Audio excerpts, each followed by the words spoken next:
Alors, Bruxelles est très connue pour sa fabrication de retables. Les retables brabançons, c'est comme ça qu'on les appelle, sont fameux et on en trouve un peu partout dans l'Europe connue de cette époque.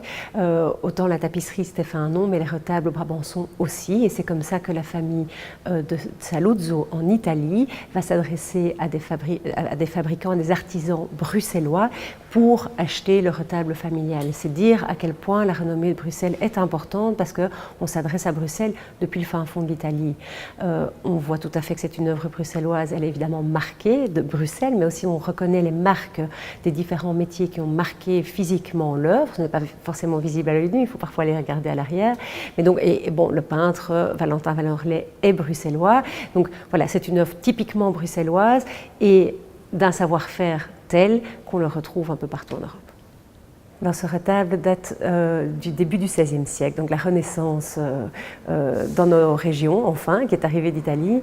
C'est une œuvre tout à fait remarquable, mais qui a encore un petit peu un style de gothique flamboyant. Là où l'Italie était déjà beaucoup plus loin dans des représentations, chez nous, on est encore en présence d'une œuvre de gothique flamboyant avec des magnifiques figures tout à fait statiques, dans des positions sans mouvement, mais remarquables de savoir-faire, remarquables dans tous les métiers qui ont œuvré à la fabrication de cette œuvre. Le thème de cette œuvre retrace la vie de Marie, donc c'est l'histoire de la mère de Jésus à toutes sortes de moments différents de son existence et donc évidemment Jésus y a une part très importante. D'ailleurs, une des scènes sur lesquelles Jésus apparaît, Jésus a disparu, a été volé avant que l'œuvre bénéficie d'une belle vitrine qui la protège des petites mains baladeuses.